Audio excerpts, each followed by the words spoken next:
Hallelujah.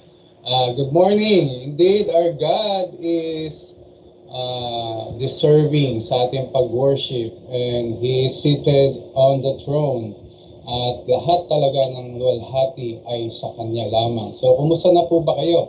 And right now, tayo po ay nasa ating Sunday Bible class. Ito po yung alternative na ginawa po natin for our Sunday school classes or yung mga small groups sa ating mga pagtitipon. At ngayon po ay nasa conclusion na po tayo and our title is Goals for Spiritual Growth. Okay? At batid po natin na ito po ay galing doon sa 2 Peter chapter 3 verse 18. Ayan po, nasa ating slide. Ang sabi, but grow in the knowledge or in the grace and knowledge of our Lord and Savior Jesus Christ. To Him be glory both now and forever. Amen. So, yan po yung ating pinaka-key verse dito na hinihimok, hinahamon ng bawat isa na magkaroon ng paglago at mithiin talaga ito. At ito po ay isa sa dapat na nilalakaran ng bawat nagsasabing sila ay ipinanganak na muli, na sila ay talagang tunay na mananampalataya. Alam po ninyo kasi nowadays maraming counterfeit believers at mga churches, kaya dapat ay tiyak tayo.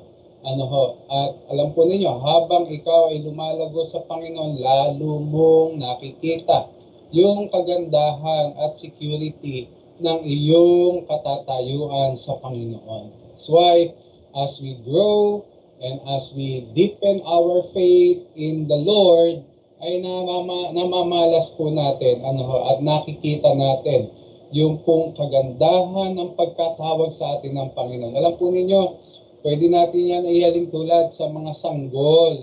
Yung mga sanggol, they are limited. Sa pagsasalita, sa pagkilos, sa kanilang napupuntahan at sa kanilang mga nagagawa at naiko-contribute.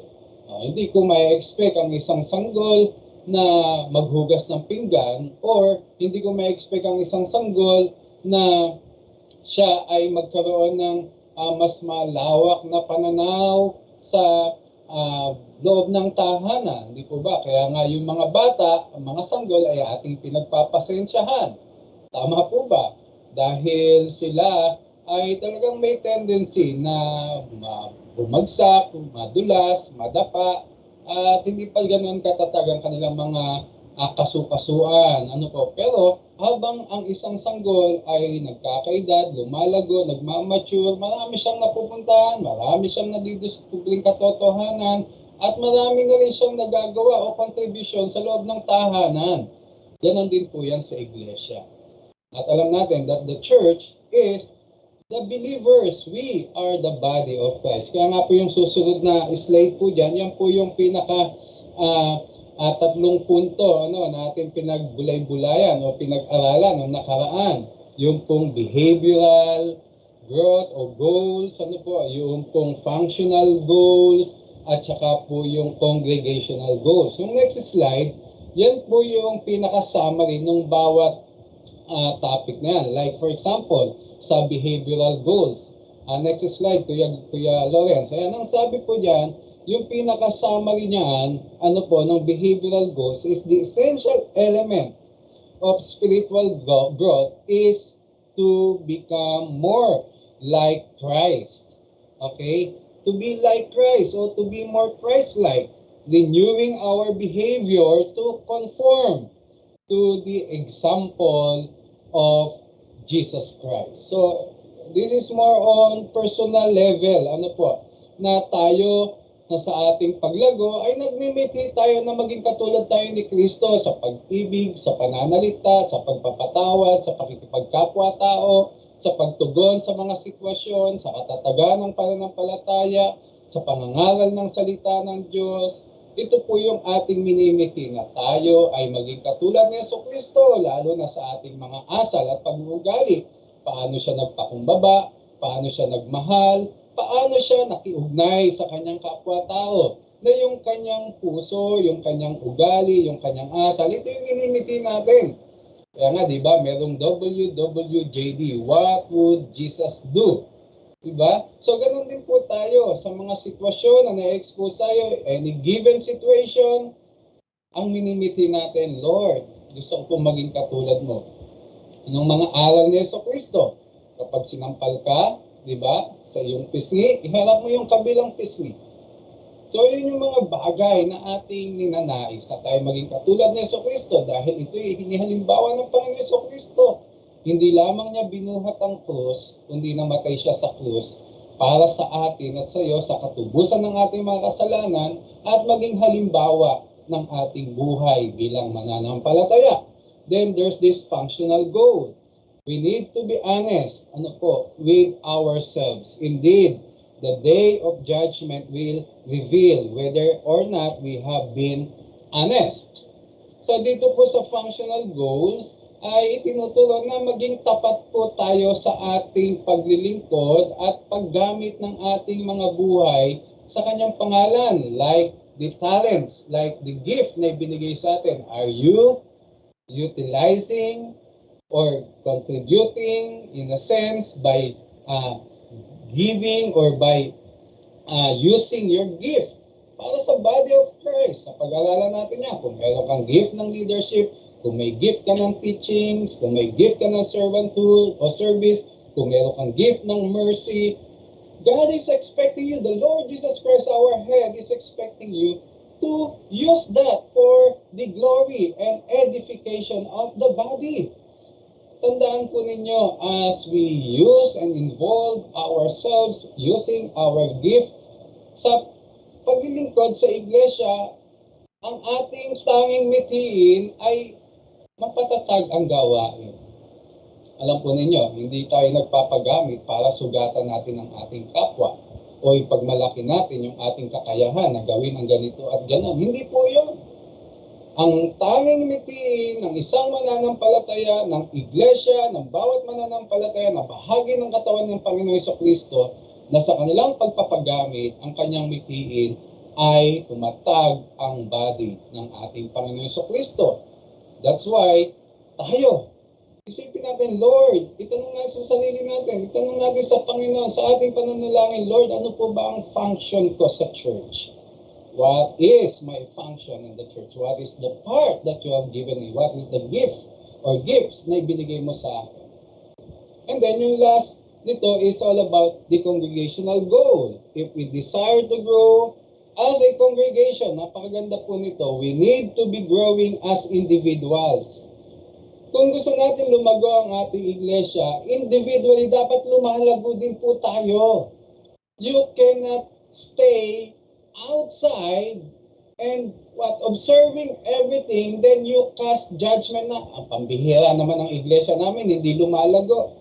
Tandaan po ninyo, tayo ang iglesia, and if we want the body of Christ, South City Quezon Bible Church, no, itong local nito ay lumago, dapat ang bawat bahagi ay lumalago. So this is the congregational goals na tayo, bawat isa, aside from involving ourselves in the ministry, dapat tayo mismo personal na lumalago. Because the congregation, tayo yon. Amen.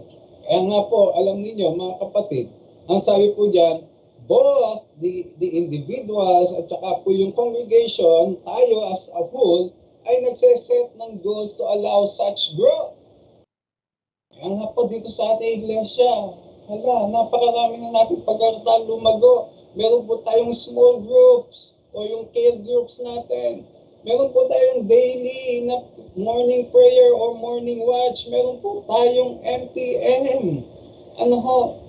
May mga pagkakataon na tayo ay lumago and we adopt such system kasi nga hindi tayo pwede magsama-sama because of the pandemic, pero we will not let the pandemic hinder us as a church to grow. Kaya nga nakalulungkot, may mga kapatid pa rin po tayo hindi pa connected sa ating mga small group, mga care group. Nakakalungkot po. Ako bilang pastor, ikinalulungkot po ng aking kalooban yun. O yung iba naman, hindi dumadalo.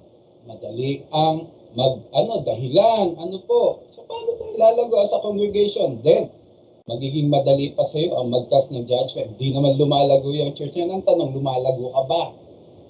So, in this area, mga kapatid, both, yung ating behavior and yung ating functional ay nagmamanifest yan as we do the ministry in the body of Christ. So, dalawa lang po itong natitirang slide. Sa ating pong conclusion, spiritual growth requires the setting and obtaining of goals. Individuals must have behavioral and functional goals.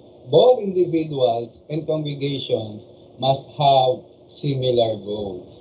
Hindi lamang po yung church, the leadership, ang maggagawa ng mga programa ng paglago, maglalagay, katulad nga po ng nabanggit ko mga gawain na meron tayo. Hindi po yan galing lamang sa leadership ng church. Not only the church who will decide for this, the congregation who will decide for this. Dapat individually must also, cooperate with such na mga ministry opportunity for growth. Then, sa next slide, this is our last slide, as we obtain our goals, as individuals and as congregation, alam po ba ninyo? Christ will be glorified. Amen. Maluluwalhati ang pangalan ng ating Panginoong Yesus. And letter B, as disciples and as members of His body, we will become what He desires us to be. Amen. Habang tayo po'y lumalago bilang disciple at bilang miyembro ng katawan ng Panginoon Jesucristo, natutupad yung pong mithiin na naisin ng Diyos sa ating buhay. Kaya nga, if we desire to grow spiritually, then we need to set and strive for behavioral, functional, and congregational goals that will inspire us in the right direction. Amen? So this is our lesson about goals for spiritual growth. To God be the glory. Let's pray. Lord, we thank you for these learnings at patuloy mong ituro sa amin kung paano ito ilalapat sa aming buhay. We thank you for we belong to a local church like South City Christian Bible Church. We thank you dahil may mga programa, may mga nakadesign yung gawain upang kami lumago. Ang dalahin ko po ang iyong banal na Espiritu sa aming mga puso ay patuloy na mag-udyok at huwag magsawa na kami paalalahanan na kami din ay kinakailangan humakbang sa aming personal na paglago at paglilingkod sa iyong ngalan. Bless each one of us as we continue in this worship. In the mighty name of Jesus we pray. Amen and amen. If you want a copy of this, ay bibigyan ko po kayo, just PM me, message po ako sa messenger. God bless po. See you later sa ating pong mensahe. God bless.